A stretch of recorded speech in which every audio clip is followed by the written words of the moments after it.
Is there any unexplored land left on this earth that's never been seen by a human being? Our guest tonight, it's time for My brother's brother. My brother's brother. My brother's brother. It's time. My brother's brother. I think it's quite stunning. Hello and welcome to My Brother's Brother. I am my brother's brother, Daren. This is my brother, Ryan. Hello, Ryan. Hello. Let's get right into it. Aliens. Holy cow. Thought we were going to ease into it. Well, no, we're going to get right into it. I can't believe that we spent an entire episode last time and didn't even come close to aliens at all. New backdrop for those watching on YouTube. It's available. The Grays. Got a sweet one. Yeah, and I mean, that immediately goes into the idea of what the interpretation of aliens is. I was thinking the other day that there's an alien emoji, which they've obviously had to decide what do aliens look like, and it seems to be pretty unanimous that the gray is the most popular one. Yeah. I don't know. What do you think? Well, I mean, I think that it's if we're all collectively agreeing that that is what an alien looks like, it must be, right? I mean, it's not like, or I think there's also an idea that there's many different types of aliens, which I think is something that you're familiar with. Yeah, I don't know. My opinion's changed so much over the years with the new information that's come out on aliens themselves, what they are, where they're from.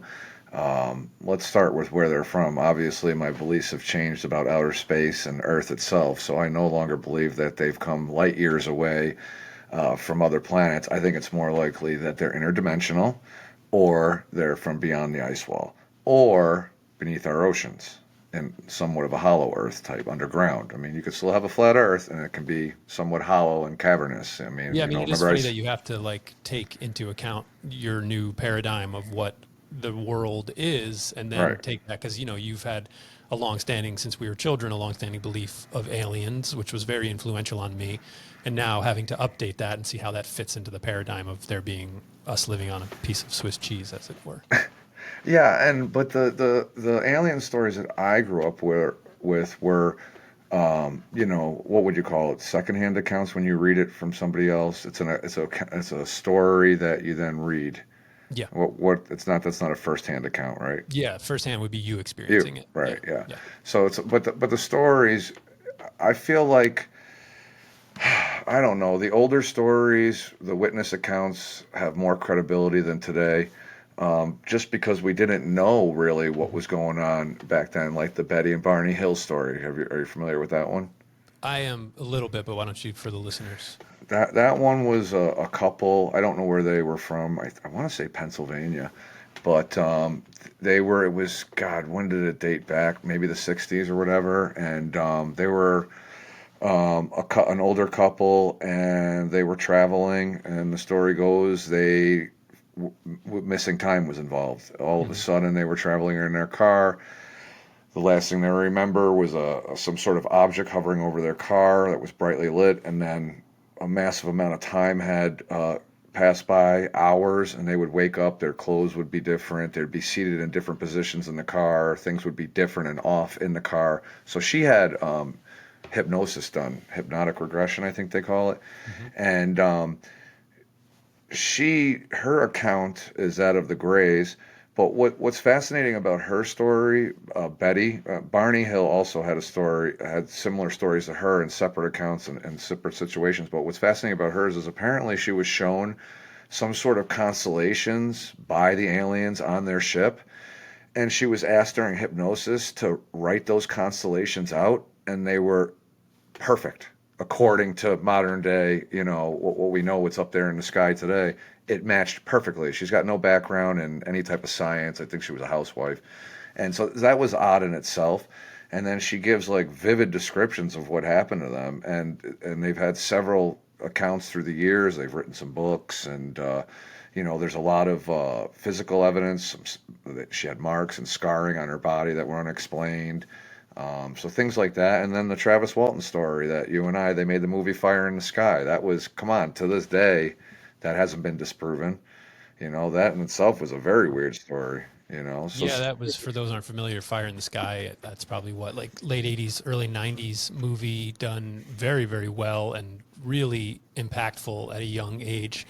And the kind of that, almost that quintessential idea of one person experiencing something and there being a level of disbelief on the other side, where we live in a reality where that's not an accepted narrative of aliens, and so people think he's crazy, or people think he's lying, or that there was something else. The lumbers, they were like lumberjacks or something like that, and they had to question all those guys and see what their accounts were. But it's interesting that those seem to be kind of in this vacuum where, I mean, maybe there are. Do you think that there's still the same level of accounts happening, or they're like, do we hear about those anymore? Like that kind of stuff that like You're real right. close, like, no, I Yeah, was third on a kind. ship. Yeah, like third encounters. What do they call that? Of the third kind. There's the first Yeah. kind, witnessing a UFO or UAP. The second kind. What's the second kind? That would be contact with a being of some sort, whether it's outside the ship. And then the encounters of the third kind, where you're actually on the ship, Oh, right? Where okay. you I never get even considered. where you get Right, abducted. right. There's Yeah. levels. There's levels to it. But yeah, you're right. You don't really hear any modern day stories of abductions unless they're suppressing it or no one's really looking into it. I mean, it's interesting that the government now is coming out with, the videos and it basically admitting that UFOs exist or UAPs exist. No one cares. It's like, oh, No, I know. that's That drives nice. me nuts. Yeah. Yeah. Next. I thought it was going to be the end of the world if it was announced. Like, we couldn't tell you about Roswell because, it was going to create pandemonium and chaos. No one cares. Yeah. Yeah. Yeah. And so their acknowledgement was that they say it's extremely likely, if not definitive, that there are things that we can't explain. Is that what kind of the government's stance was No, on it? they're absolutely 100% saying they exist. There's no like guessing. They said, yes, UAPs, UFOs exist. Yeah. I Yeah. mean, there's reports of them coming out of the ocean by the Navy. Apparently, there's some high def videos that they haven't been released to the public of underwater UFOs. That seems to be the big one right now. Right now, if you're in the UFO community, the big one is underwater UFOs. And I think there's a term for them, USOs, Undersea unidentified phenomena. Okay. unidentified submersible objects. But the reports coming out are like these things are traveling at speeds that are like ridiculous. And, it makes sense because if the object itself can traverse through different mediums like supposed space or interdimensional, or it can, pull G forces that would kill a human being, why wouldn't it be able to traverse into a volcano, into the ocean? It's supposedly it bends gravity. If you listen to Bob Lazar, he explains exactly how the ships work and how they use their propulsion methods with gravity and bending space and time in front of the object. So it's actually not moving, it's bending space and time, and it's falling into space and time. So it's got like a gravitational bubble around it of sorts that protects it. So it's able to traverse through all these mediums. I think UFOs are even more fascinating than aliens, because it's like, what are they driving themselves? Are they remote? Is there something in there? Yeah, I mean, that's an interesting idea of if the UFO itself is somehow a creature or somehow an entity. And because, yeah, I mean, whenever we try to think about any of these things, we hold them to what we know of what we possess. And so it would be a pilot behind a steering wheel. That already just seems really rudimentary. Because I think about the idea of aliens as a civilization, whether or not they're from somewhere else and they're visiting here, and the idea of like, okay, George, get in your craft. You're going to fly to Earth today, and he gets in and he mans the thing, Nano, and nano. goes to work, and then comes home. And so, like, it might have to just dispel all of the ideas what we have of it not Yes. being a piloted ship, or if it is, it's piloted, telepathically, or just not a steering wheel. Basically, it's got to be something way more advanced than what we know of. And I think that the idea that the crafts themselves are like, because I know you've shown some things on your social media account that are kind of these, like we talked about on my other show, the like kind of what is it, like octopus style thing, where it's like it looks like a Jellyfish. craft, yeah, jellyfish, where it looks like a craft, but it also kind of looks like an alien. And so is it kind of just one and the same at that point? Yeah, I don't know. I think they're probably a mixture of organic and inorganic materials that allow it to traverse through different mediums, and they're probably drones. I mean, as our technology gets better, that's what we're doing. We're unmanning all of our Yeah. fighter pilots and our jets. It's not going to be human anymore. They're all going to be drones. So why wouldn't they have something similar? They're not going to have. But then you look at the stories like Roswell, where supposedly the craft crashed and there were bodies that were found. So what's that about? But maybe it goes back to the fact that a lot of people theorize that the Greys are inorganic, that they're like robotic in nature, that they're drone beings themselves that work for the reptilians, or they work for, I mean, as crazy as that sounds, that's the type of stuff we do. We're building robot dogs to send into dangerous areas and war zones. Not real dogs anymore. Tesla just released their what's the Optimus robotic thing? It's only a matter of time before they strap a couple guns and a grenade launcher on that thing, and it's going to be going into war. I mean, everything gets militarized first. So why wouldn't be similar with aliens? Yeah, the idea that they again would send any of their people here, it seems rudimentary and too kind of lower. It's just too simplistic to cost. And also may it conflict with the idea that maybe space travel actually isn't possible, and so you can send an inorganic thing to a place, it probes and does tests and brings back the results, just like we would. Yeah, that's more likely. I think. Yeah, that's but more... I mean, it's still worth exploring the prevalence of the alien abduction stories through the years, where people were brought onto ships. So then that does kind of like with the Fire in the Sky account, that.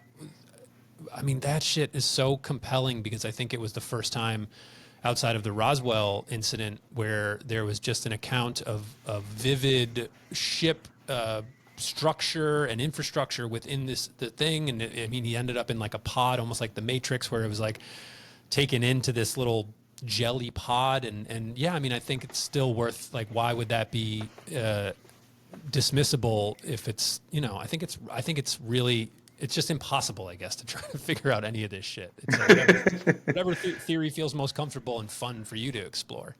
Yeah, but there's also some evidence behind a lot of this stuff that you got to dig up and research. There's organizations popping up all over, like what is it, Mutual UFO, MUFA, or there's some acronym. But there's people that are serious people that are really looking into these things and trying to unearth all the evidence they can to get the truth. Why wouldn't we want to know the truth? That's got to be one of the most, to know that there's another species of humanoid or non-humanoid, an intelligent species somewhere, or even on our Earth currently. Yeah, not microbial though. I don't want to hear this bullshit that we're finding microbes on Mars. Get out of here. All right, come on. Oh, we found this little tiny microbe. Yay, we spent $3 trillion. Look, there's life on other planets. No, I'm talking about walking, breathing, it doesn't even have to be breathing, but you get what I'm saying. Yeah. An intelligent species of some sort. Do you ever remember the movie? Yeah, but remember the movie, was it Arrival, when those ships land and they hover? I think, was it not Jodie Foster, it was another actress, but basically what I'm getting at is when they finally unveil the so-called aliens that are piloting these ships, it's nothing what anybody expects. They're giant octopus type creatures, and the way they communicate is through symbology, like they use symbols through ink. Remember that? Very interesting take on aliens. It was basically saying that we as humans think through our human brain, and we need to think completely outside the box when it comes to these type of things, because they're not anywhere close to being human. Well, I mean, the idea that we have this kind of very human-centric model where, even behind you on the backdrop, it shows that bipedal, standing, 2 arms, 2 legs, because of course we would create that in the image of ourself, because it's the thing that we think we're the highest intelligent. We think we're the ones who are the king of the pile. And so of course aliens would look like us, but then you go into the ocean, which is, 75% of the planet, and there's just like organisms and just an atmosphere and a universe that exists that's nothing like us, and is almost more I would say closer to what space is, in the sense that there's not air in there, but there's still things like breathing and living and vibrant and colors, and don't have a skeletal system, which is very, it doesn't work as well. You think about an octopus that can just slip through a hole and bend itself in ways and mimic textures and do all these things that we can't do. So why is that not a higher level of existence? Because they're not recording podcasts or creating memes. Like, I think that there is way more room to explore outside of the gray the humanoid kind of figure and say, I think it's worth exploring, like that movie did really, really well in showing us that it doesn't have to be someone that looks like us. Yeah, but we're talking about the Greys because that's the most common witness accounts. Right. And those accounts are generated from all over the world, separated by languages, cultures, countries. You know, a lot of these witness accounts are coming from poor villages and stuff that maybe don't have the internet, or they can't be contaminated by media and movies and things of that nature, but they're witnessing these things as far back as ancient times when there's been cave writings of, I mean, you watch Ancient Aliens, there's, you know, pictures of Greys out there that date far back in time. So where are they why is that image? It's not just media and movies putting it out there in our heads. There's something to it. It's like, that's my argument for Bigfoot. When people go, oh, come on. Bigfoot has been witnessed everywhere. It's been called Sasquatch, Yeti, Bigfoot, the abominable snowman from China to Alaska to Norway to South America. Bigfoot's, why? How is that possible? Across oceans, different cultures, different languages, they all talk about the same being. It's the same thing with the Greys. How is that possible? The internet? I mean, this dates way far back before movies and the internet that Greys were being witnessed and talked about. I think the Native Americans even talk about them, the Star Children. Yeah. Well, I mean, I think it's still like none of these are mutually exclusive. So there can be Greys and there can be cephalopod-esque aliens. And it's not to say that because there's one, there can't be the other. And so then that just blows everything up and say, okay, well then are there multi-species aliens visiting this planet? And what are they, how are they relating to each other? Are they not? Is it one galactic federation, or is it just these independent, like, oh, the cephalopod runs into the Grey and it's like, oh shit, I didn't know you were here too. Like, what'd you find out about these fucking weirdos? So I don't know. I mean, it's interesting to take the period of time where we started getting into this, which is the 80s and 90s, and it was predominantly Greys. It was exclusively Greys. And now, again, the stuff that I've seen you put up and stuff that I've heard on my own, it seems to be a bit more dynamic, and it's not just Greys anymore. And almost like you don't even hear about Greys so much anymore, or maybe I'm not in the right community. No, you definitely hear about them. You're just not looking in the right places, and a lot of information is suppressed now. The internet is not the free world it used to be. You know that. Google and DuckDuckGo, all those things. Yeah. They're all controlled. Come on, they feed you the information they want you to see. They put the top results they want you to see at the top. I mean, just type in flat Earth. You're not going to get an unbiased search there. It's going to be all about making fun of it, you know. So maybe they suppress that, but the information is out there if you look in the right spots. And I think the consensus in the UFO community is there is different species and there is a galactic force, or, you know, we're at the bottom of like I said in the last podcast, we're at the bottom at everything, spiritually, intellectually. We're stupid species that kill each other for no reasons. We go to war for what? Money? For paper? When you get to the root of it, like, that's my argument for, I know you're not big on it, but going back to God, basically, following the 10 Commandments, we don't need to follow the laws of man. They don't make the rules. They can't lock you up because you smoked a joint. Who are they to tell you that you're going into a prison? Who is man to tell me that I'm going into a cage for the rest of my life because you don't agree with what I'm doing? If you follow, everybody should be following the laws of God or the Creator, and just follow the basic commandments. Be morally good. But isn't there some flaws within Name that? one. Because that's Name one. not all. Name one? Well, Yeah, name a flaw. Within the 10 Commandments, there is a clause or a commandment that talks about slavery as being a thing. What? That you will, What commandment is that? Thou shalt not covet thy neighbor's wife or thy neighbor's servant. I didn't hear that part. Yeah, because they like to leave that out. Being covered up. But the first part I agree with. You shouldn't be getting it on with your neighbor's wife, dude. That's wrong. That's fair enough.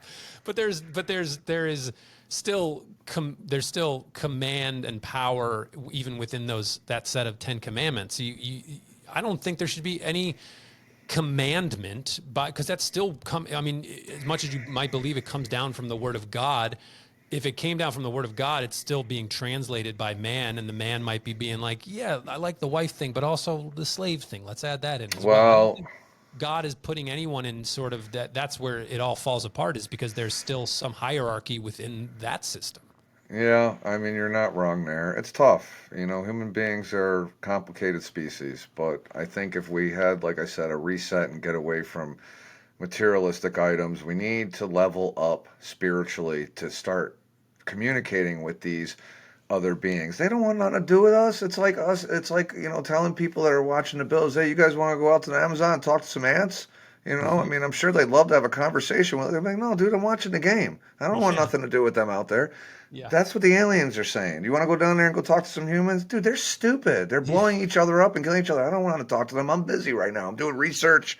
I'm doing anal probing. I have some results I have to put out. Right on the probing, yeah. Yeah, that was another thing that was kind of popular with the zeitgeist, was the anal probing.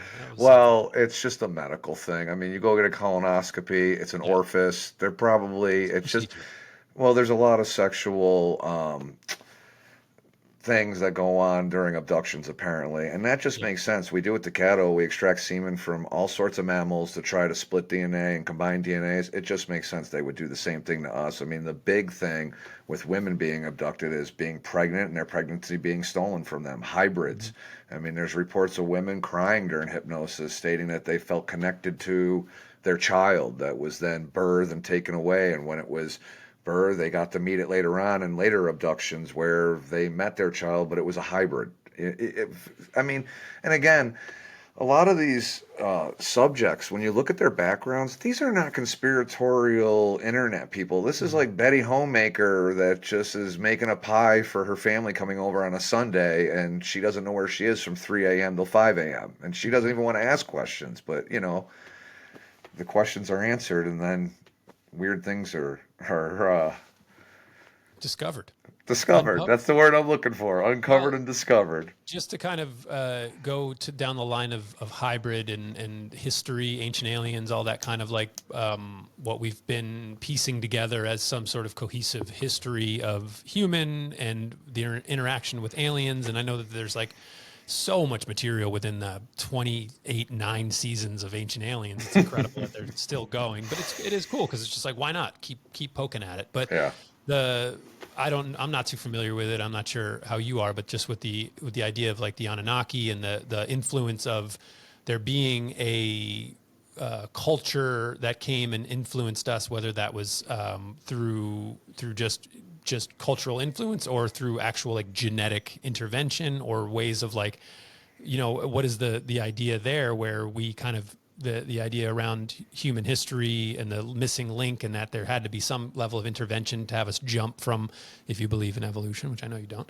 but jumping from ape to where we're at now, it seemed like there had to be something that was put into the system. And so I don't know if that's worth exploring or not, because nobody really knows. But no, but I think it's definitely DNA tampering, and the Anunnaki is probably a likely ancient Sumer, and the Anunnaki is definitely a likely scenario. And believe it or not, a lot of people believe that the Bible itself was written based on the Anunnaki and based on what they did, that the Bible was taken from those stories, from Sanskrit. People that can read Sanskrit, and there's a few people that can, they break down these ancient sea scrolls from ancient Sumer, and a lot of the stories are identical to the stories found in the Bible, the floods and stuff. And this predates the Bible and the time frame of humans, and I don't know what those dates are, but I know it's like some of the first writings that we've discovered that talk about those things. So, and the Anunnaki were supposedly a species from another planet out there apparently, and then they came down and they enslaved us to mine gold.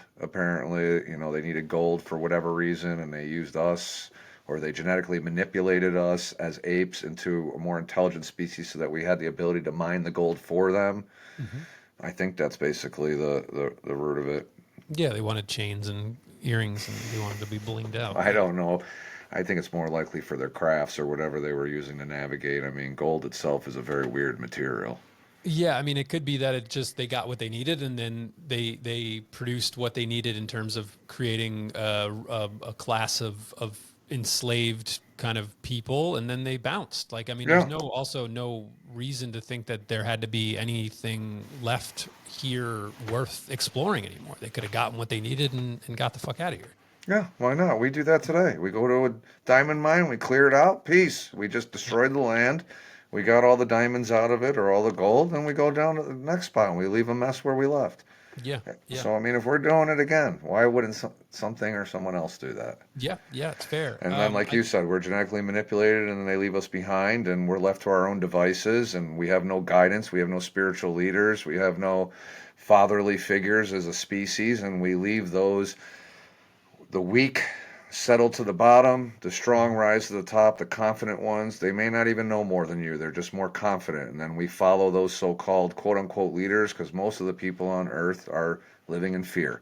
Because fear mongering is what they do to us in every level. They suppress us at every level. They just inject fear in us every day and keep us down so that they can continue to rise on top and control everything. You know, the one percenters, the people at the top. Anyways, But that's what I'm it going on. doesn't go anywhere. It doesn't like that kind of control doesn't lead to anything because it inherently has a cap on top of it. Because if there was more of a benevolent desire within the ones in control, that then they would ascend. We would all ascend together. But it's frustrating to think that there is this ruling class that's led by greed and just exploitation, but they're not really getting anything out of it because. How do you know?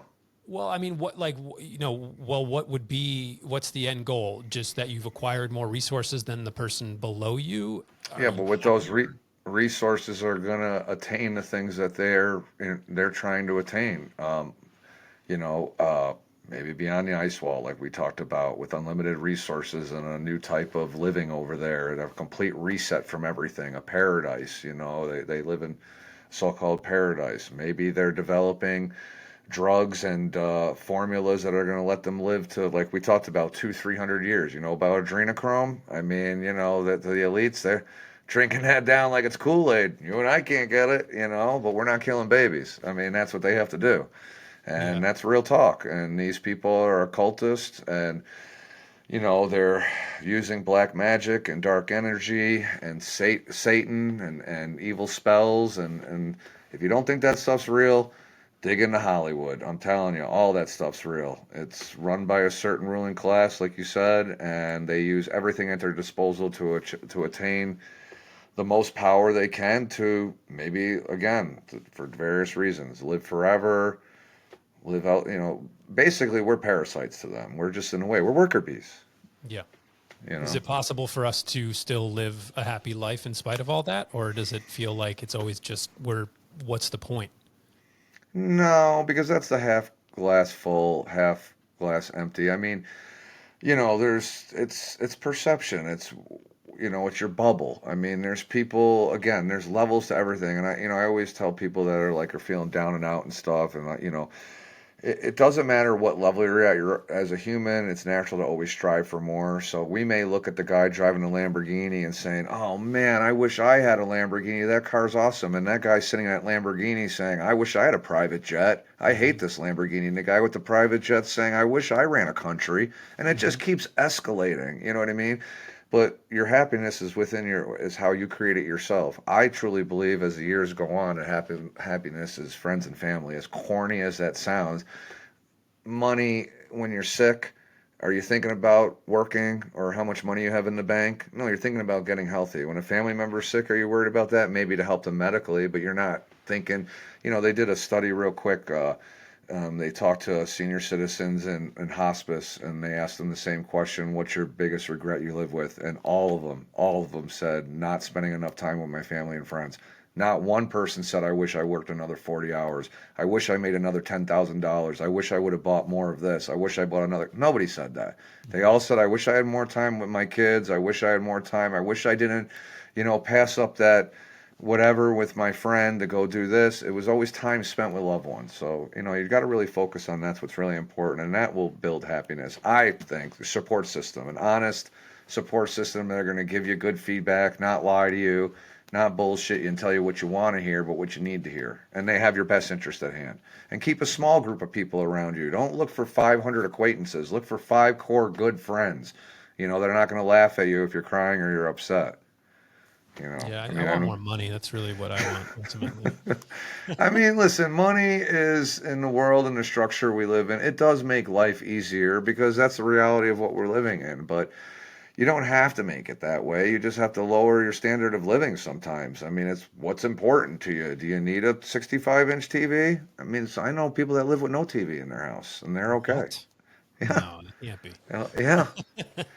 Yeah. I mean, I follow this guy on Instagram. He's in his 20s. He's getting really popular and he lives off grid and, and he just every day gets up and builds something new and he's content and happy. I think he's a little lonely though.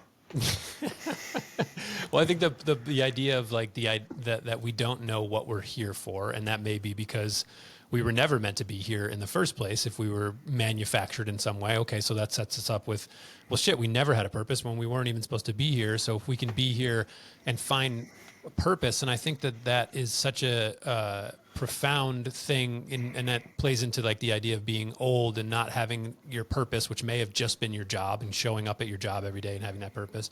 And when, there's a lot of evidence of people who retire and then suddenly have nothing to do, it's not as if they're like, fuck, finally, they kind of need something to do. And so I think to your point of being worker bees is like, we need to have some kind of purpose. Now that doesn't have to be a monetarily driven purpose, because often I can speak from experience of like I turned what was a passion into a job, and now that's intrinsically tied to how I make my money, and so it's no longer a passion. It's this thing where I'm like, oh my god, I have to come up with a new idea, a new thing in order to make the money, and it took away the joy of creating. And so I think a lot of the purpose that we have now is just like it's to not make it sound demeaning, it's killing time. Like how do you spend your time? Do you spend it in a way that's with family or friends or doing a thing you do, hobbies or otherwise? Because we do, I know you said it last time, if we had 300 years, I would fucking be done at 125. I'm like, this is enough. Like I can't think of another thing to do for another 175 Not me. years. Give me 1,000 years. I love life.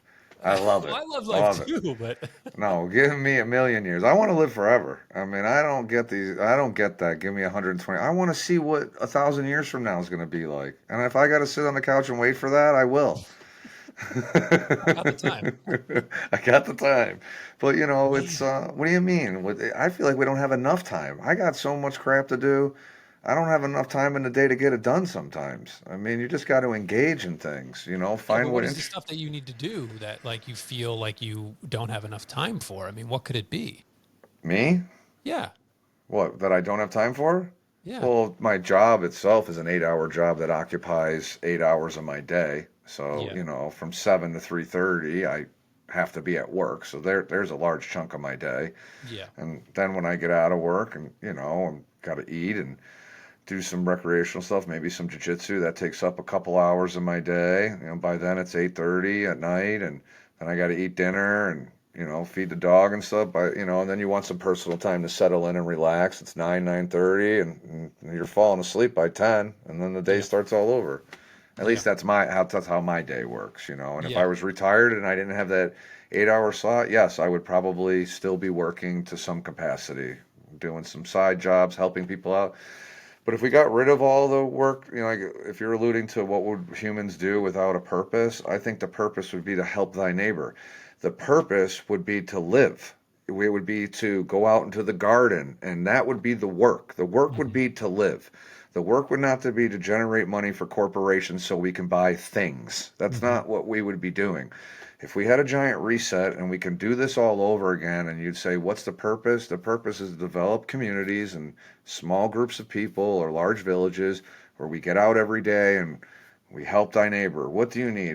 Did you eat today? Well, I'll go get the eggs from the chicken. I'll go forage for berries.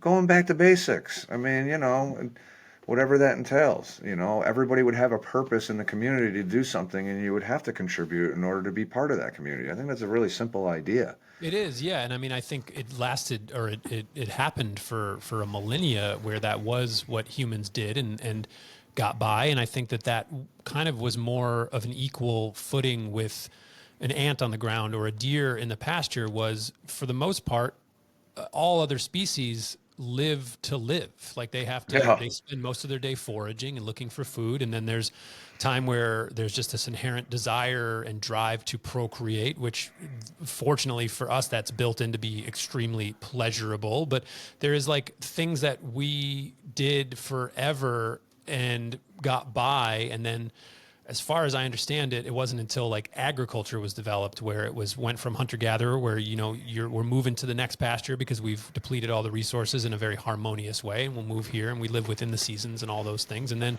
Yep. somehow it got put into the system, whether it was put in by a programmer or a god or just some person, that then it was like, oh, we don't have to move around anymore. Oh, now I grew crops and now that neighbor needs to get those crops. It was trade and selling. And so that's, I mean, it can be pointed to, that's when the downfall of what was a harmonious existence was, when we stopped moving, when we stopped feeling like we needed to live, really. And too many people. Yeah. You think overpopulation's a thing? I think it's bullshit. I don't Well, I think mean, I think it's overpopulation in the system and structure that we have, where I think we are testing a lot of the kind of the finite nature of how. And it all goes back to like the way that we have the infrastructure set up. Yeah. It's like we're putting a lot too much pressure onto the system that we have, and with the fossil fuels and these finite ways of generating energy. And that's where that up leveling needs to happen, of just like, if we can move into whatever it is, fusion, or I don't know, any of that stuff. But like, yeah, I think we are overdoing it, and in a consumptive community and in a consumptive existence, yeah, it's too much. Like we went out for this little trick-or-treating thing over the weekend, and the table is just like full of just all these plastic bags with these little tchotchke ass bullshit that's like getting mass produced in China, putting a lot of pollution and just all that stuff, where it's like, we don't need any of that stuff. But now that we've become acclimated to it, people expect that. And so if you hit a reset and go, this Christmas, nobody's getting anything because it's just too much for the environment. Yeah, you can't. Like, we've already you're the spoiled. Grinch. Yeah, I am the Grinch. Yes, I don't buy anybody anything because I agree with. I care about the planet. Yeah, I think agree with you. It's just, it does. I look at, and I think maybe it wouldn't be true for everybody, but I do look at the harmonious nature of all indigenous cultures who live within the means of the area that they live in as pretty fucking beautiful. Like I think I would enjoy that. But then that's also knowing what I know. And if I was then being like, oh, I do kind of miss the internet, or I miss like relaxing, you have all these, you can't unknow that sort of stuff. And so if you put me in a village now, it would probably be a bit of a tough acclimation, I think, for a while. Yeah, and you just appreciate the times that you're talking about more, like relaxing, build up to that, and you appreciate it more. If you're busting your hump all day and you're tired, that relaxation time is going to mean a lot more than if you're just laying around all day to begin with.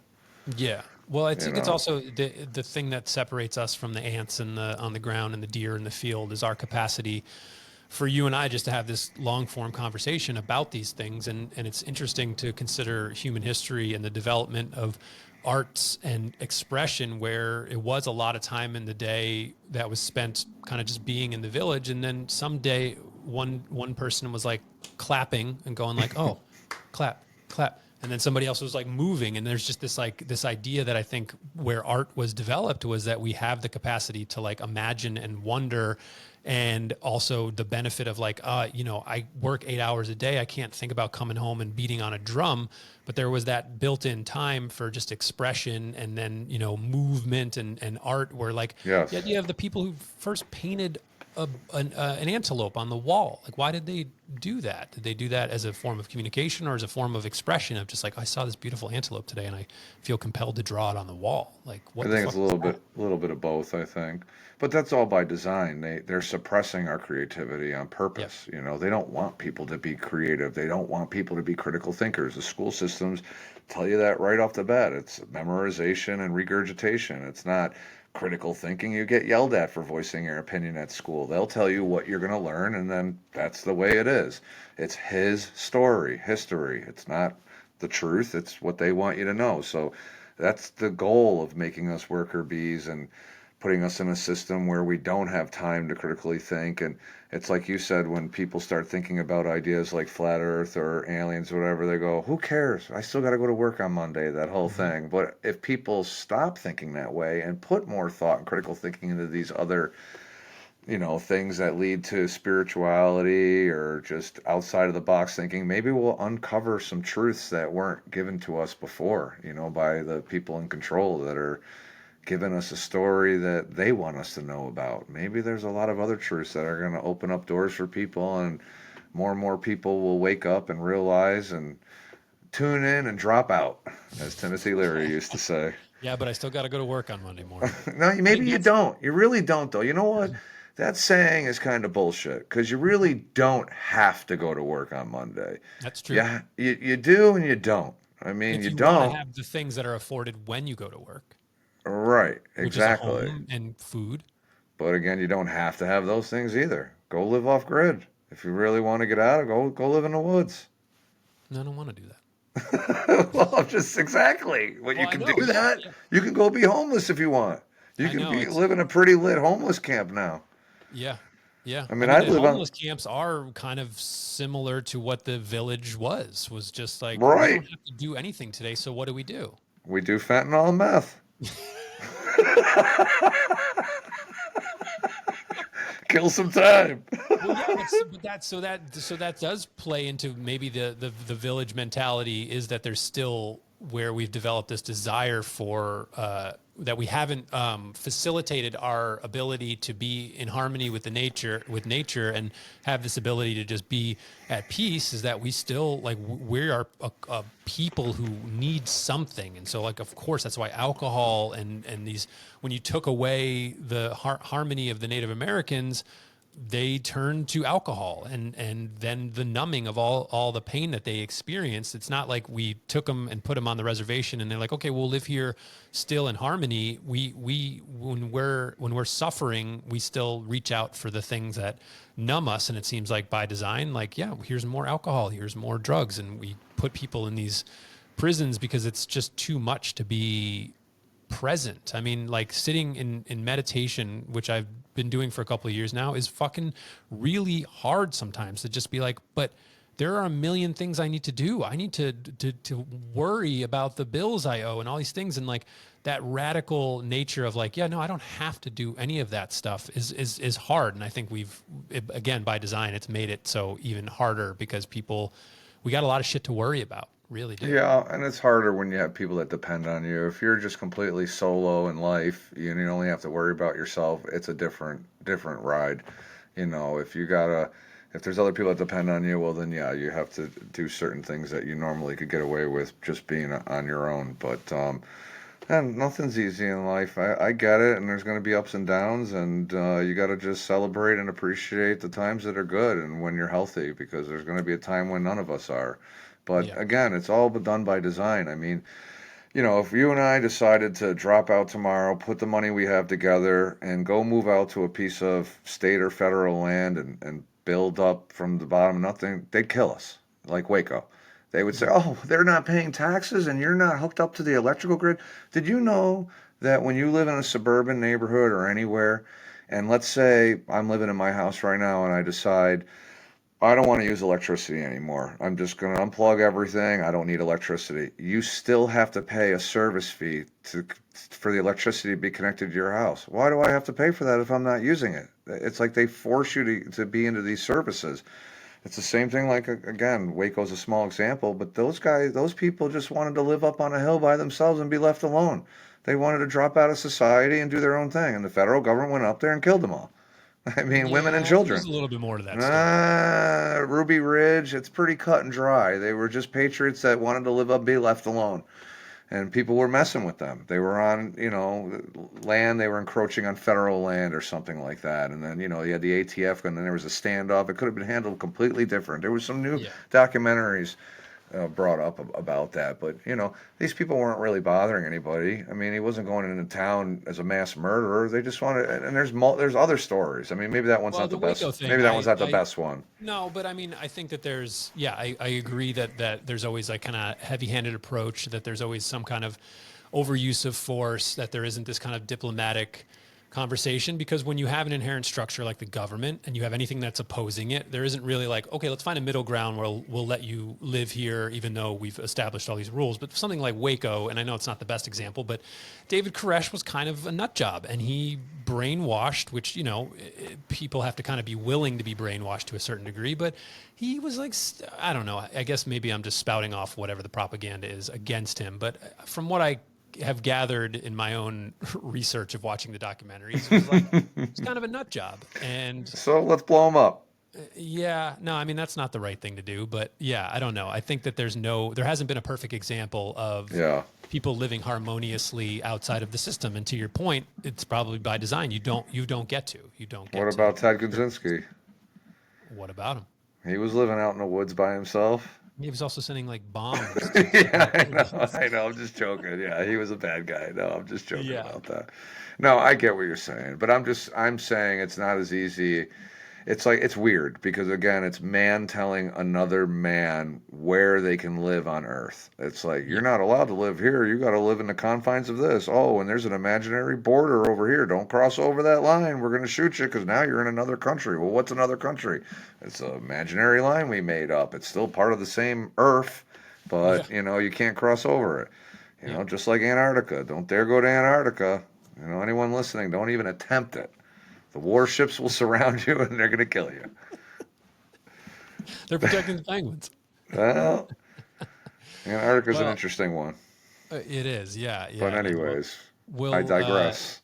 We digress, but I think that the culture of, get back to aliens here, but the culture of the prominence during a time which I think is always very relevant to discuss these things in pre-internet and post-internet, because like you said, you had someone like Benny and Barney Hill who had no outside influence culturally or anything. And they have this, you know, what seems to be a pretty strong account of something. And then we have things like crop circles, which were huge when we were growing up. I mean, there was just like countless accounts of it. And then, you know, I never, like in a time where, again, we didn't have just this flood of information, we had what we had. And so to have something like a crop circle, what the hell was that all about? What were those?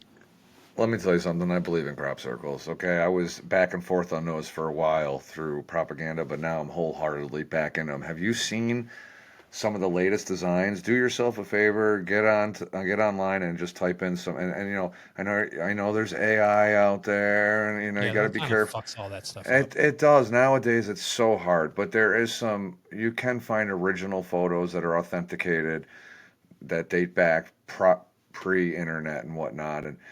You know, if you want to believe those, again, I do, because I remember them when I was younger, before all these things, when they were printed in the books that I read that pertain to that type of information. But some of these shapes and these designs are beyond sophisticated. And some of the more recent interesting crop circles, there was one that was recently discovered that had binary code implemented into it, and there was actually a message that was derived from it. I forget what the message said, but they use the coding to decipher this message. I mean, there's just, you know, and I don't know if you're familiar with the fakers that said the propaganda for a while there, that they were saying like there's these. Stomping it into There were two guys that were using planks that were attached to a piece of wood, and they would stand. No fucking chance. And again, if you compare, they've done this analysis where they've taken teams of guys with these planks and they've replicated what they've thought they could do in the time frame. This would have to be done overnight. These are fields that are farmed by farmers. They're out there every day. These circles usually develop overnight and are discovered the next day. In the time frame, there's no way, even with a full team, they've tried it. The accuracy, the size, the sheer size of these things, you wouldn't be able to replicate the accuracy without a drone or being above to lay out the plan. I mean, that's how we do that today. In the middle of the night with a piece of wood in a cornfield, you're not doing that. And these aren't just basic circles. These are sophisticated shapes. And there is actually one video, and again, I can't tell you if it's real or fake. I tend to believe it's real. A farmer in England did place a 24-hour trail cam-like camera out in his field, and he caught supposedly what is a crop circle developing live. Well, not live, but recorded. One of the first ones that were recorded. And as you watch this video, I saw it, and it's just, you see this field. It's slightly, the camera footage is slightly over the field, and you see the crop moving in the center, and then it's just as if it's just developing out of thin air. This pattern emerges. It just starts laying down the straw, or it's not corn. It's wheat, Hmm. wheat or straw. I said corn. I didn't mean that. I meant wheat or straw. But then the other thing about the authentic crop circles is that the way that the wheat and straw is laid down, it's interwoven. When they go out and look at these closely, when you use a plank or a piece of wood, the straw or the wheat's just going to lay down flat, and there's Hmm. going to have pieces sticking up. You're moving fast. The authentic ones have a woven pattern almost on top where they're interwoven so that they lay perfectly flat.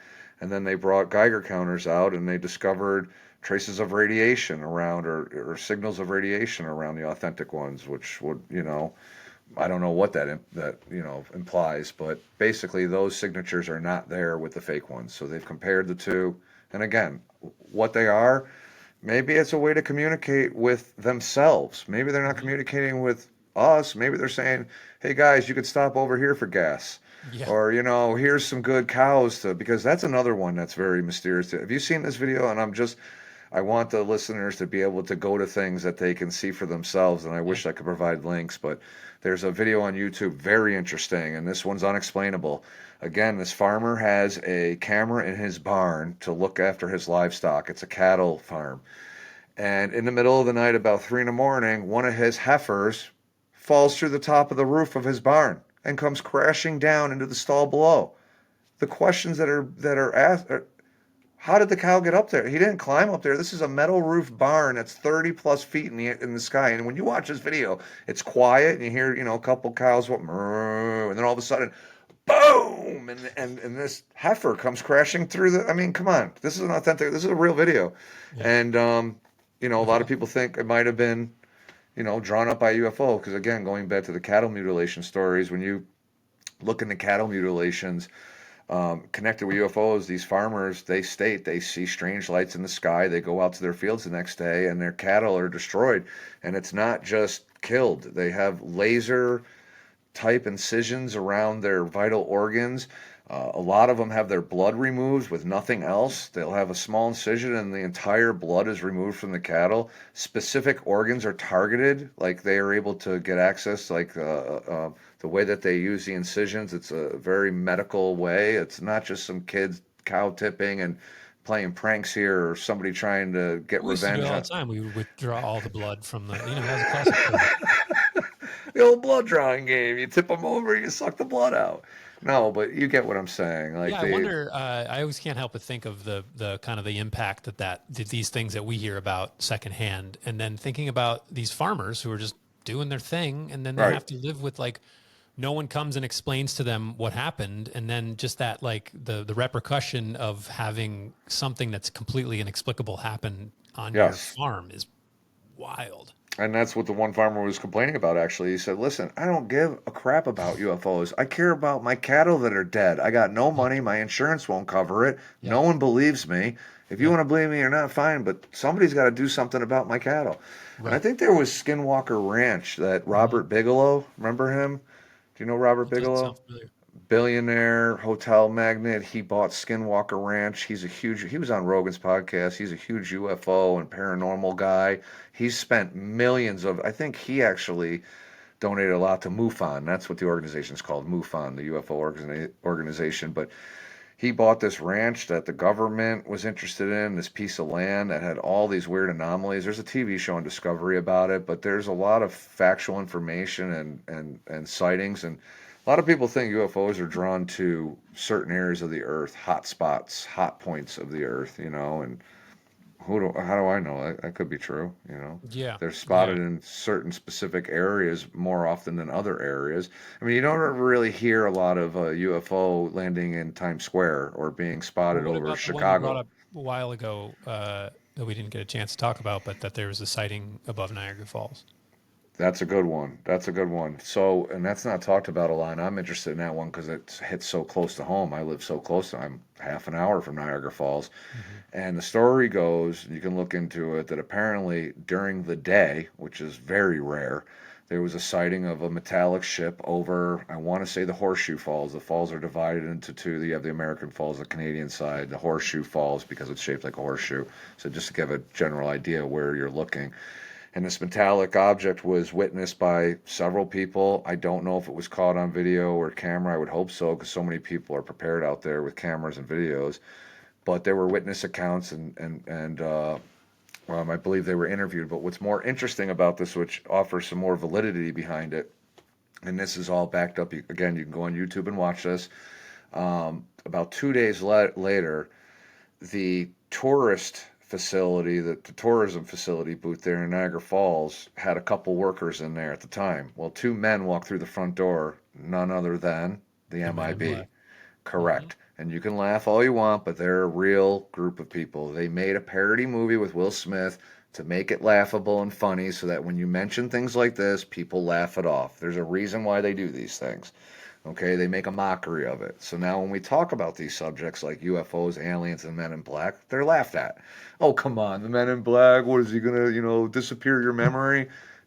But the fact remains that these two individuals came in, and how it goes is their appearance was robotic in nature, like they're most reported. Most people that report them, the Men in Black, say they're very robotic in nature. These individuals that came into Niagara Falls, they had pale skin. They almost looked like twins. The witness accounts said it looked like they attempted to be. They were acting like they were trying to be human, but their voices were very monotone and direct.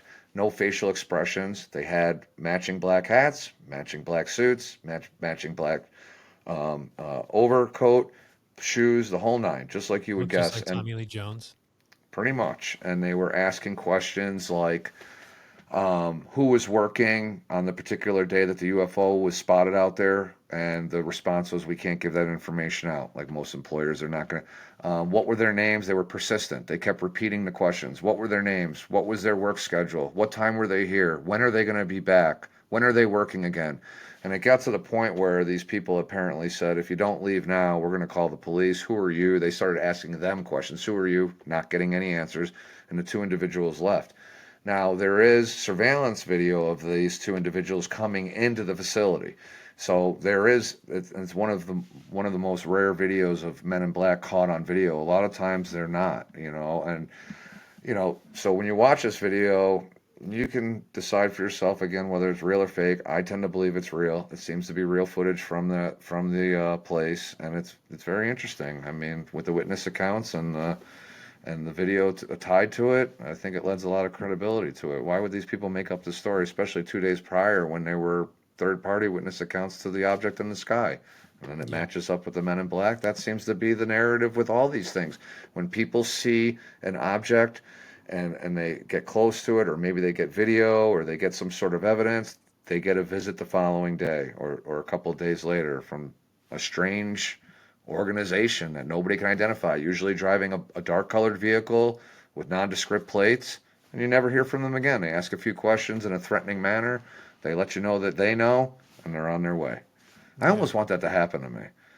I want to be able to witness something, and I want them to come. I'll get them on my Ring camera, and I'll have my way with the Men in Black.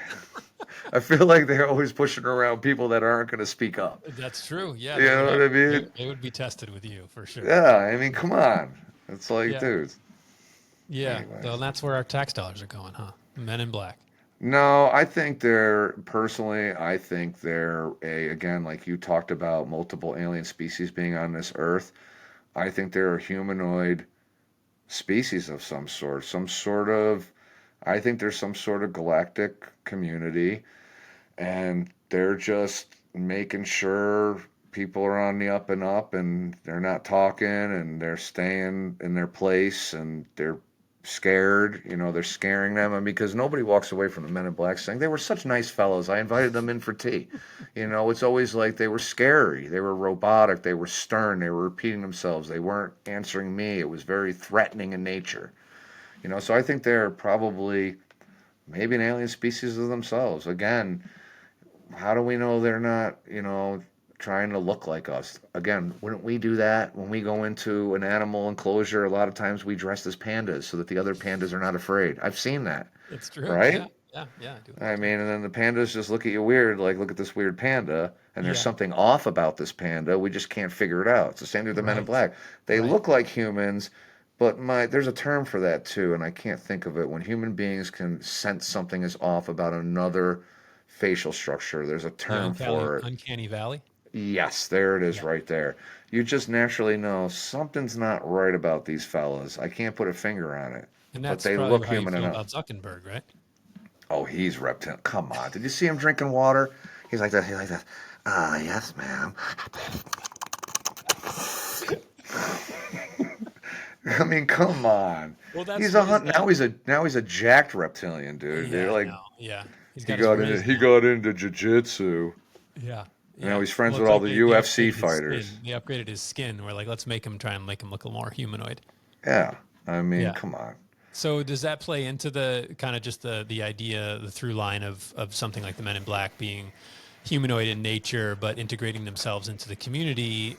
That whole, I think I've not heard any real history other than what the idea of like there are reptilian people and they're often, if not exclusively, in some form of power.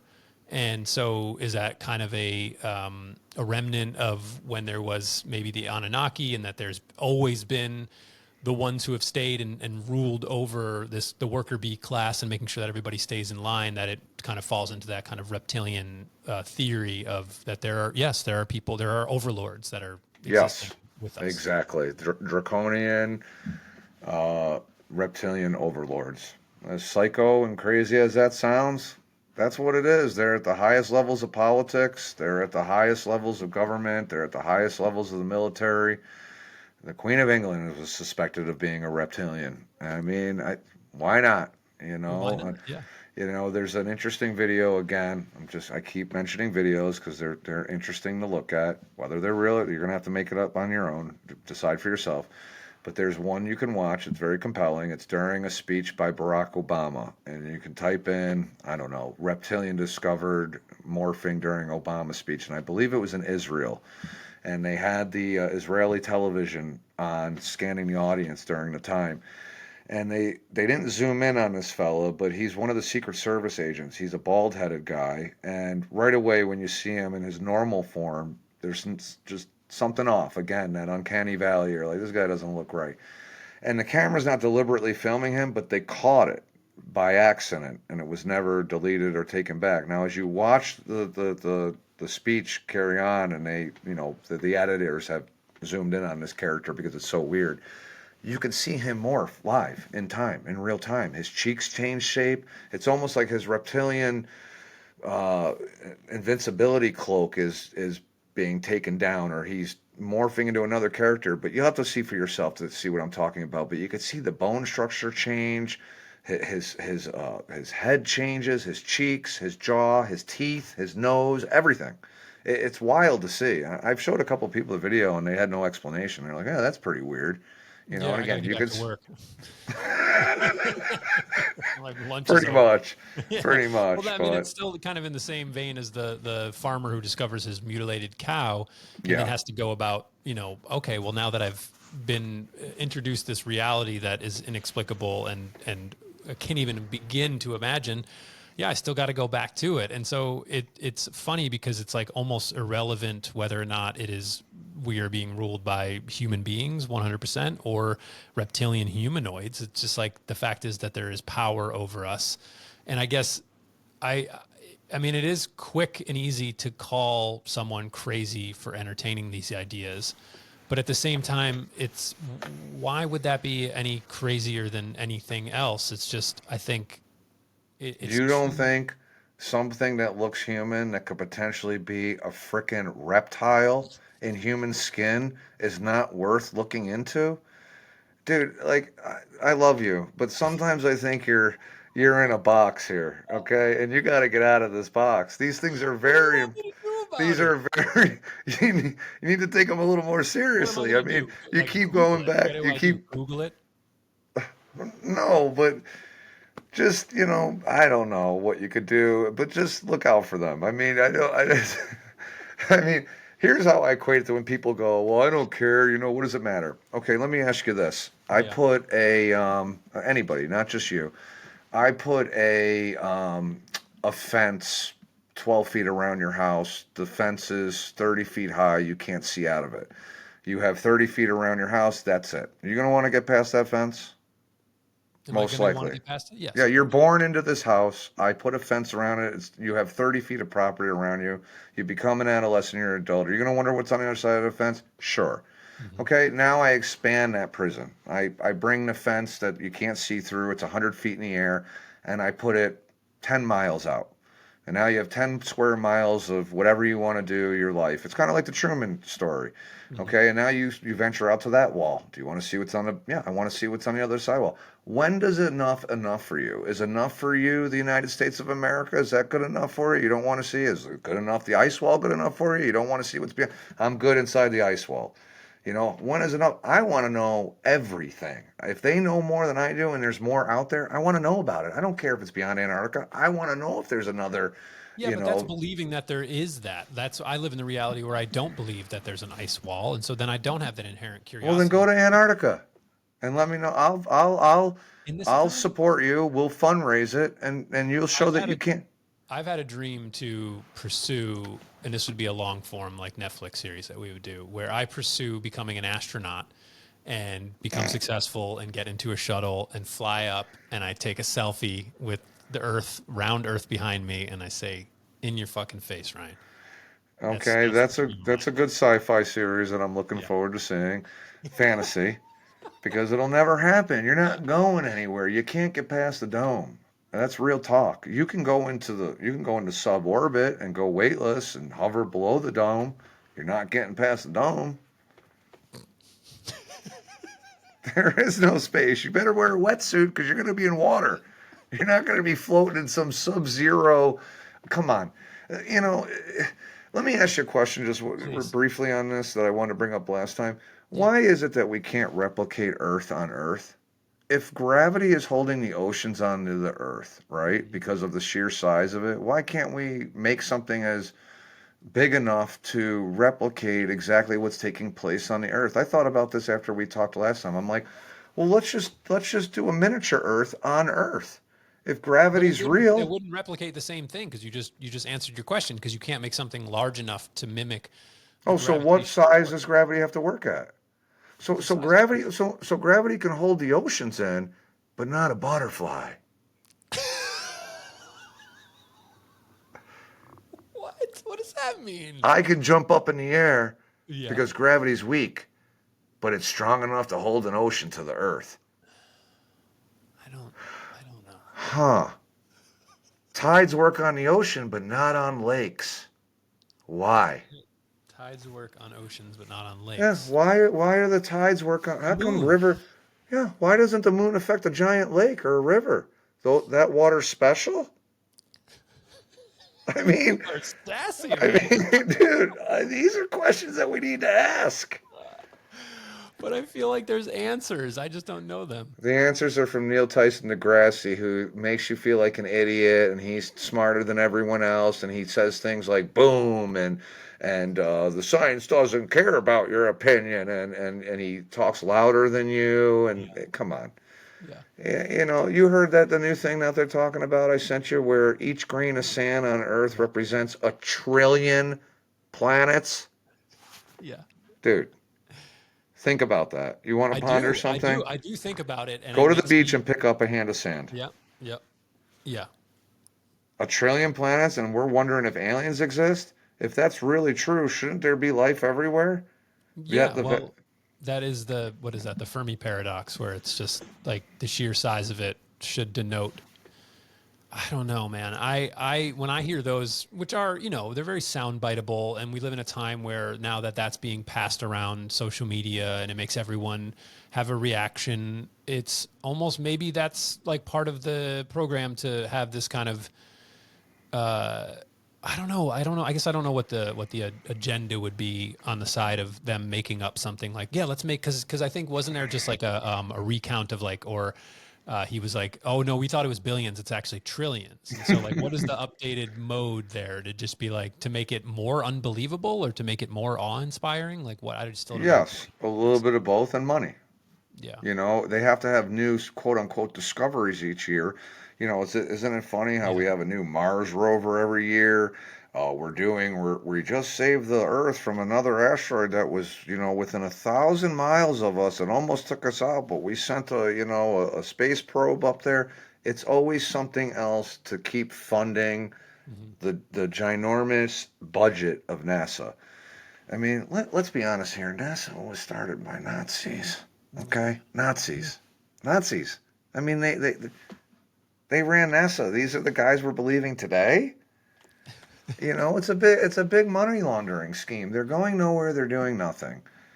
I'm sorry. I know that hurts a lot of space fans out there and a lot of people that are into rockets and astronauts and all that, but they're not doing anything. They're not going anywhere. They're all pretending behind green screens. It's all for money, and that's really what it boils down to.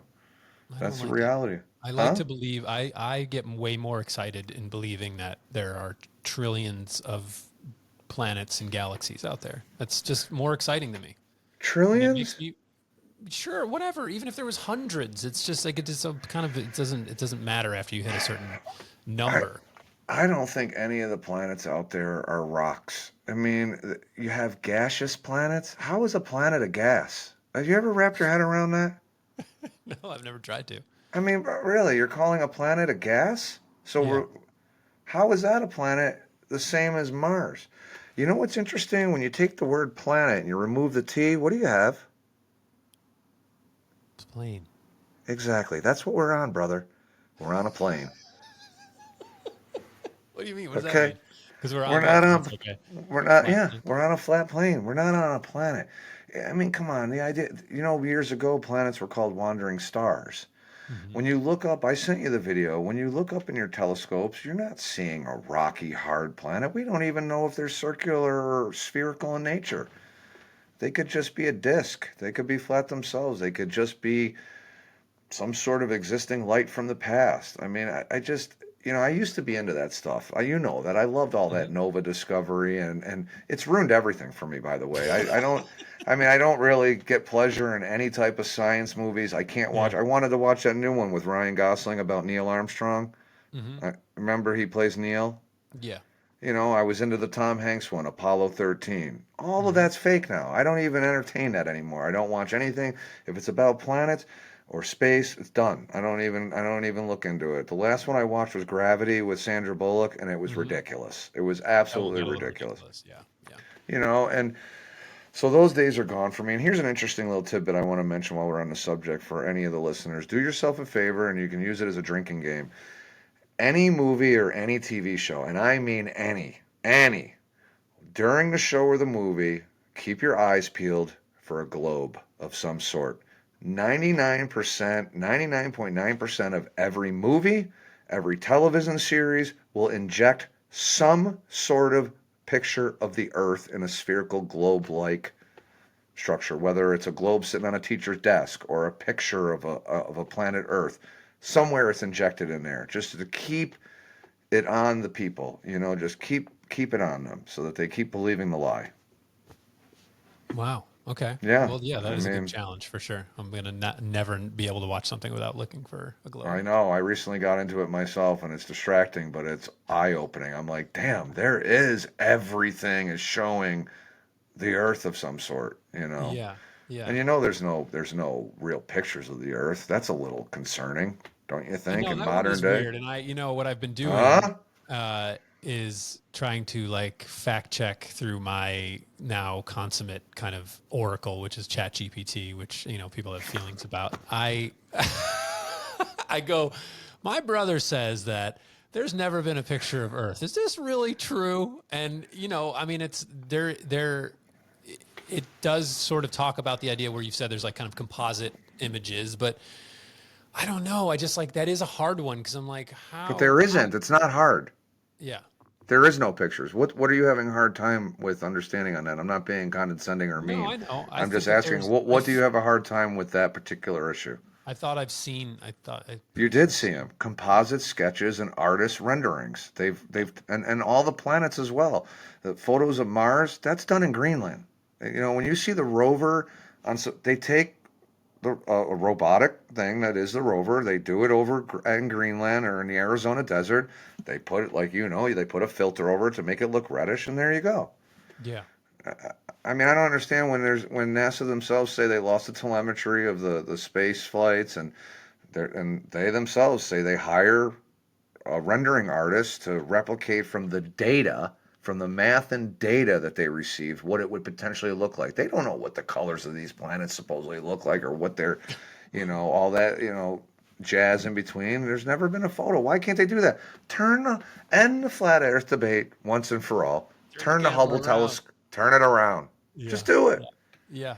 And then you say, well, we can take a flight high enough to see the curvature. No, you can't. And your science God himself said you can't do it. Bumfarter tried doing that on the hot air balloon, and Neil deGrasse made fun of him. Yeah. So that's not even doable. That one I wanted to take a little bit of issue with, because what he was talking about was that he was calling Bumgarner's credentials into question, or his claims that he made it to outer orbit, where what Neil was saying was, and I don't like him, but I'm not going to say I agree with everything. He's a bitch. He's a bitch dork, but he was saying that this is where I get into like the kind of incomprehensible nature of how large planet Earth is. And so the fact that he went up as high as he did wasn't actually like breaking orbit, that you have to go many, many, many, many more miles in order to even get to a perspective that would show the curvature of the Earth. And so what he was saying, he took the photo, the kind of fisheye lens that showed the curvature. He's just like, he wasn't close enough to see that. And so I'm agreeing with Neil in this sense that Bumgarner was not high enough to see it. Okay, but then when you look at other you can't do that because of just, I don't know, pressure and all the things that work against you. I don't think it's because of the firmament. It's definitely because of the firmament, but Neil himself can't even tell you what the shape of the Earth is. Nobody can. He's quoted as saying it's a pear shape. I'm not making that up. He said it's a pear. Then he said it was a donut. He contradicts himself. What is it? Is it a donut shape where it's fat on? He said it's like a flat donut. Is it a donut? Is it a pear? Is it a sphere? I mean, the iPhone, when you go into the iPhone, supposedly that's a picture of the Earth. It's a perfect sphere. You have the little lights lighting up at night, and that's fake. And when you understand that these things are CGI and they're fake, I mean, look at the logo of NASA themselves. It's a serpent's tongue. It's satanic. NASA in Hebrew means to deceive. Jesus Christ, dude, slow down here. Hold on. Okay. Like, look at the NASA logo. Okay. When you type in NASA in Hebrew, it means to deceive. The logo of NASA itself is a serpent's tongue. Why would they choose a reptilian's tongue for their logo? I don't think it's a tongue. Because it's a little swoosh. It's a little thing. I think you're looking into it too much. I think you're trying to affirm your beliefs. Yeah, I'll give you that one. That could be true. It's just I don't know. I mean, when there's an idea that you want to show these concepts to people, like you do it in plain sight, where you're hiding in plain sight, where you're putting it out there in a way that's just they have to kind of like, come at me, bro. Like, look here, I'm showing you this, and you do it in such a brazen way that nobody would question it. Correct. But that, like, to me is wild. That concept I can understand to a certain degree, but to like have a logo designer being like, yeah, make it very satanic because that's what we want to show. I don't know. Yeah. Like, it's wild. Symbology is power. Symbols are power. Look at the type in the logo for what's the organization? NATO. It's a flat Earth. Yeah. It's symbology. Everything's symbology. They do have to, it's for karmatic reasons, karma-based reasons. They have to put it in your face, basically show you the truth while they're committing these sins, or while they're deceiving us. I mean, I know you think it's wild, but there's a lot of symbols out there that are right in front of our face that we don't even realize. I mean, the swastika itself is painted as evil. That goes back to ancient Hindu times where it meant good luck. Hitler stole that. In order to empower his troops and everything else, he used a symbol to empower his people, and it worked. I mean, Yeah, now sure it's viewed fucking as a is. symbol of hate, but everything is done on purpose. It's not done without purpose. That logo was probably sat down in a room with a group of people who decided, how are we going to project ourselves out there to the public? That's again, there's no facts behind it. No, I'm just basing it I on know. It's opinion. it's I mean, showing. do you It's know that fixed. NASA has a satellite called Lucifer? No, Why did they pick that? I'm Of sure all it was. names? Yeah, I'm probably gonna exhaust myself trying to play devil's advocate on this show, and I'm happy to do it. But I recognize, like, you come in, and I'm finding myself up against this a lot in my life, but that you come in with conviction, and I come in with a lack of defending anything because I don't know, and so, like, I'm not gonna say, oh well, they did the thing on the NASA thing because of this. I go, like, that sounds crazy, but I don't have a compelling, counterpoint to it. And so, honestly, I mean, the reason I enjoy doing this with you and would even sit here and entertain any of this stuff is because I don't know. And Yeah. I guess my compulsion to be devil's advocate in it is to try to just not. I don't know what it is. I guess, yeah, that's like, this is when you earlier and you said, I love you, Darren, but like, I don't know why I defend against these things.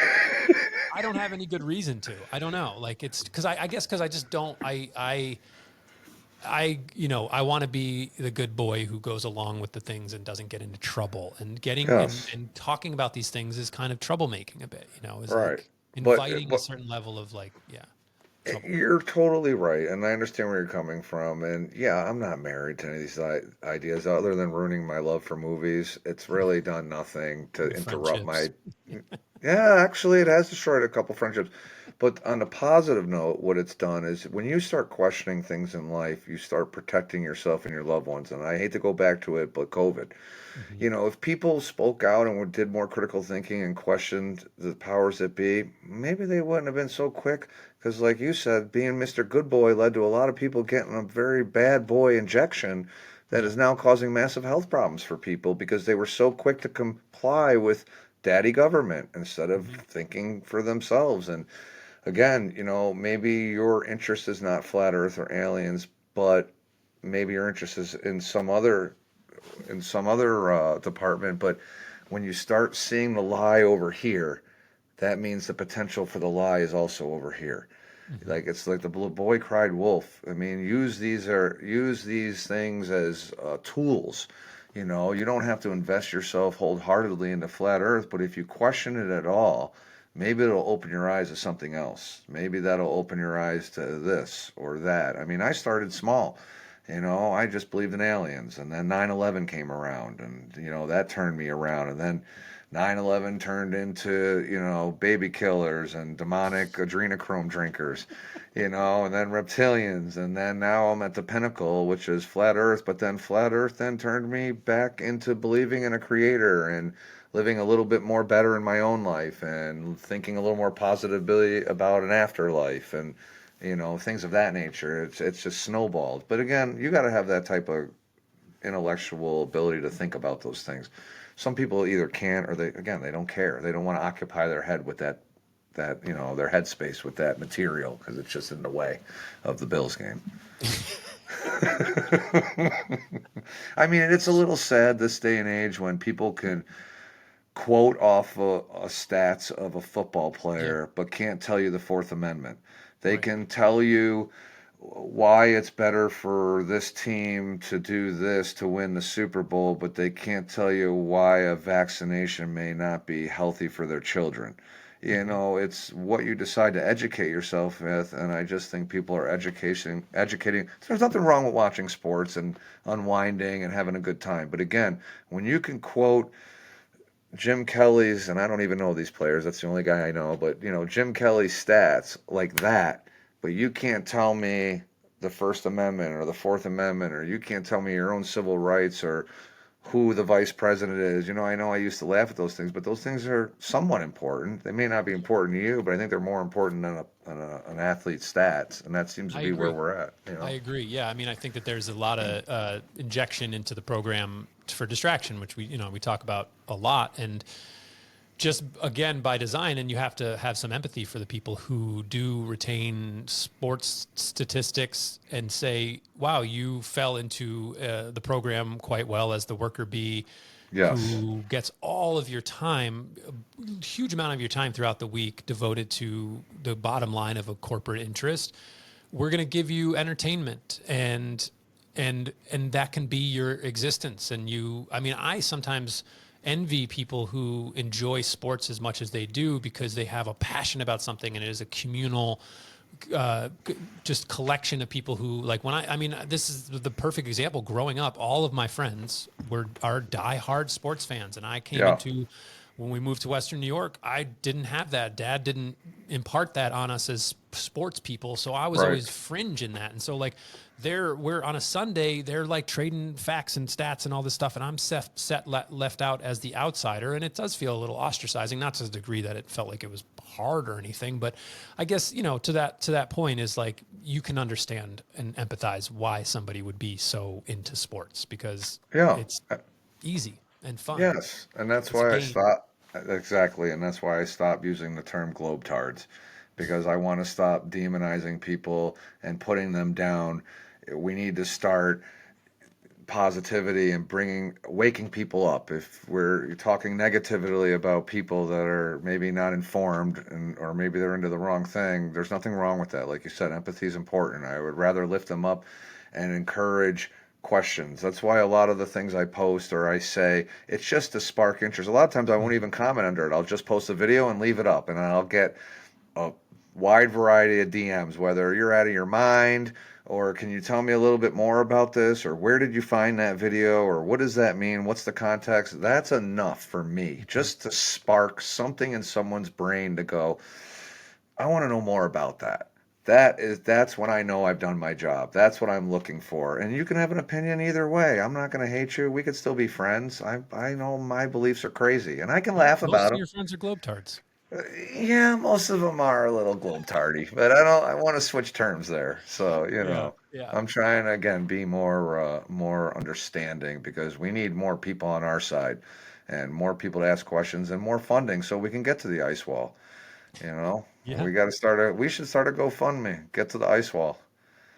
Yeah, I think to your point, it's really I like the idea. I feel more comfortable with the idea that all these are just kind of jump off points to just questioning everything, and just kind of Yes. the basis of this show.